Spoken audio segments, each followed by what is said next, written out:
Hey everyone, this is Wingspan TT, and if you're watching, you know what time it is. It's time for ACR, Annoying Creative Response. And I'm taking artistic direction, I'm taking some license here. I don't care how much you hate the ending to this video or any other ending, because whatever I say is artistic, whatever I say is creative, that's the way it goes. So we're just going to jump in here with the players from, I believe, Bracket B, with another extra fun exhibition match, Deathmatch on Castel Gandolfo.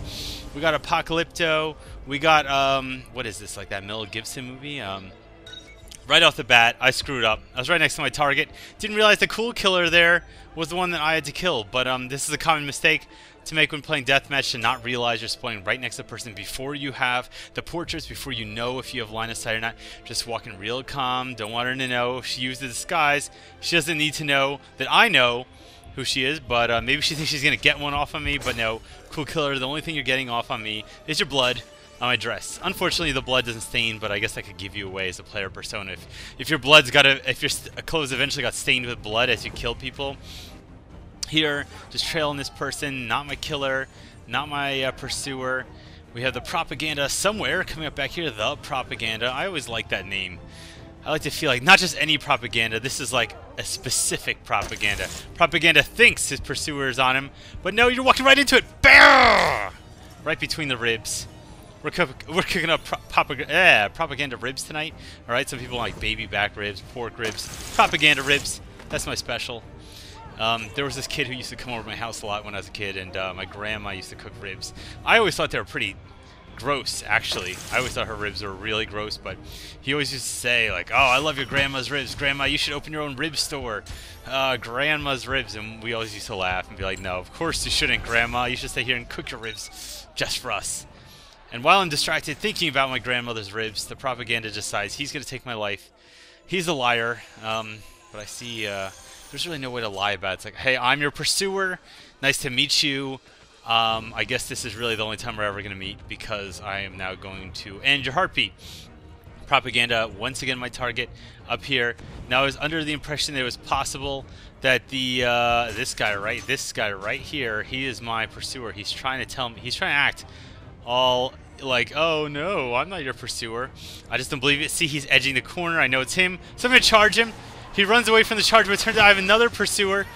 I go in for the double stun. Of course it's not going to happen. I was actually slamming the smoke bomb button there, but Apocalyptica 916 happens to kill me. Now whenever I see a number at the end of someone's name like this, 916, I wonder, is it like some Bible quote? Is there like the book of Apocalyptica 916? It would be like the most metal book in the Bible. Is there is it like the person's birthday? Were they born in like September 16th? I don't know, 916. So if you know, if Apocalyptica 916, if you're watching this, you want to tell me what's going on. Now I see that Mr. Cool is coming over here. I clearly see my pursuer. I'm trying to lure him out into the open. I'm trying to make him waste his time. I'm in first. I don't need to get all the points. I want to make him waste his time, possibly waste his abilities. I'm just going to run over here, and somehow I'm able to stun him. I believe he was actually in... yeah, there's your taunt, buddy. I believe, Mr. Cool there was actually in the middle of getting ready to throw the smoke bomb, so while he's charging up, I was able to stun him. I come up just the right time to meet Mr. Metal Bible, and then Jesus said, be righteous to one another, and he threw his smoke bomb and punched him in the face. So he punched me in the face, I turned the other cheek. Well, he punched me in the cheek, and then I just put my other cheeks out there. So I have learned from the book of Apocalyptica. I have been a good Christian, so I hope he understands that his lessons were not in vain. Coming up here, Sheet Logarithm 3 is my pursuer. I thought that person was also my pursuer. I'm sorry, Logarithm is my target. We see now this. No, you have not learned anything, Cool Killer 350. You've learned that my knees are a lot harder than they look. This guy, clearly my pursuer. Haha, I'm going to get you in the corner, buddy. Nope, okay, he's not my pursuer. This guy, clearly my pursuer. I'm going to get you. I'm going to get... Bow! God damn it. They just don't make hanging tapestries like they used to, you know? Like nowadays, if you try to just grab someone around the neck and murder them through tapestry, it'd be kind of hard. The things are heavy. They weigh a couple 100 pounds. Look at that. You got the big Templar symbol on it. But, you know, they're just so soft now. Look at that. You can't even ruffle them. You just walk right through them and they ruffle. Again, propaganda is my target. I'm not going to walk right towards them. I don't want him to think that I'm his killer. He was obviously suspicious, getting a contested kill, but I remain in first place. I believe I've been in first place pretty much the entire match. Now 5 minutes and 20 seconds left on the clock. I'm going to move towards the little safety corner over here. Blend into the group, take the south position, so things are all even Steven. Here comes my pursuer. Nope, we saw that. I saw you do that, and now I'm going to smoke you. Boom! You know, that knee thing in the face, that's just so great. I always wanted to do that in a real fight, in real life. I always want to knee someone in the face. I just feel like that would just be the coolest move you could possibly do to someone. Oh, shit. And I messed up my aim. Unfortunately, I've never, well, I guess fortunately, everyone, I have never been in a fight in real life. I've never been in a real fight. You know, I've been picked on at times. People have threatened to fight me. But it's never actually come to that. When I was in, I believe, 6th, no, probably 8th grade, there's this one kid who decided he was going to chase me. Whenever we saw each other in the neighborhood on bikes, he would chase me around. He would call me a faggot. He would, like, threaten to beat me up and threaten to steal my bike, all this stuff. And I was always able to outrun him because I was always pretty fast on my bike, so I just ran away. I didn't think I could actually beat him up.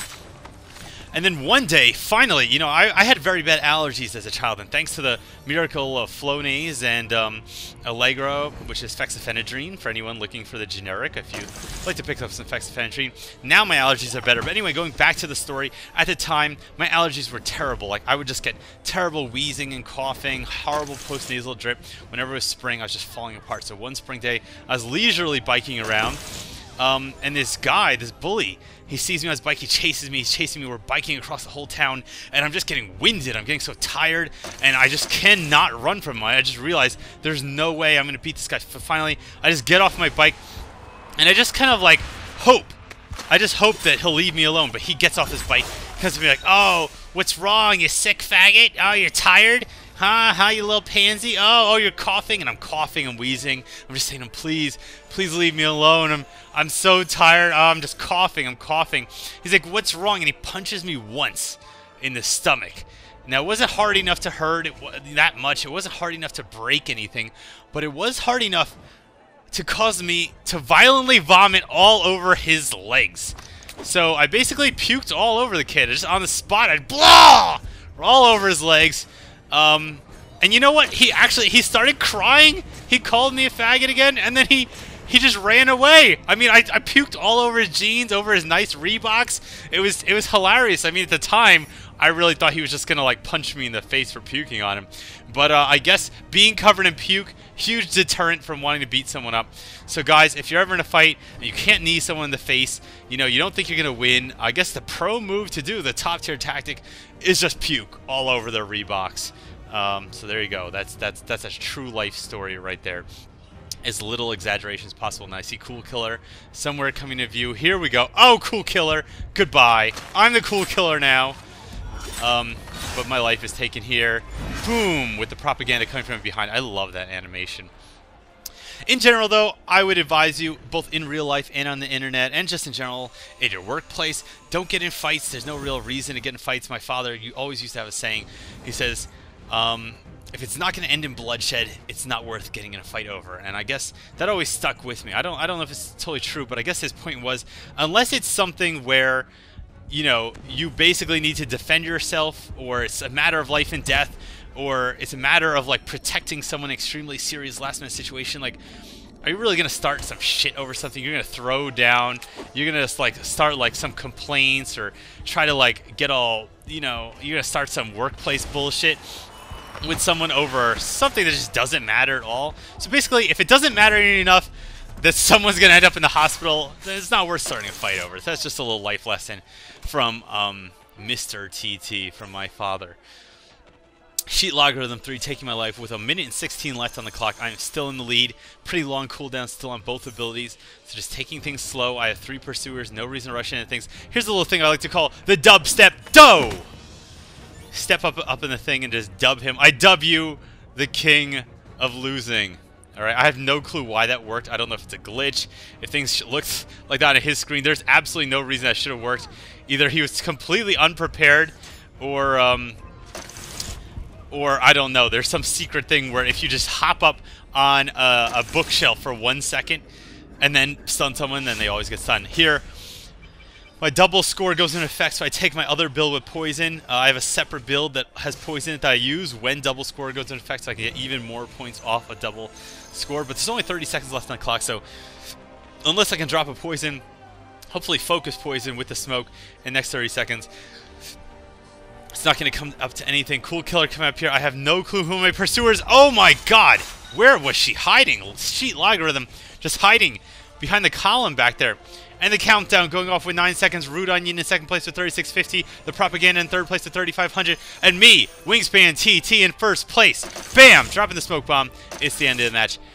Ladies and gentlemen, I'm Wingspan TT of TopTierTactics.com. I hope you enjoyed this match. I hope you enjoyed my story of childhood bullying. And I hope you come by for TopTierTactics.com to see what I'm writing, to see what I'm saying, to see what's going on. And a small announcement, I'd like everyone to know that I have officially begun a monthly comment contest on TopTierTactics.com. Every month, I'm going to be giving away free games to the people who have the funniest and most insightful comments on the blog. You can comment on any article, you can respond to someone's comment, you can post your own comment, but I just want to know, if you come to TopTierTactics.com and comment on any article, you have a chance to win free games, and I'm trying to get other free prizes, including 3D glasses, including gaming wear. I'm working with some companies to try to make that possible. So if you want free shit, come to TopTierTactics.com, find an article you like, find an article you hate, and post a comment. If it's really funny, really insightful, you have a chance to win. Everyone, on Wingspan TT, and I will see you next time.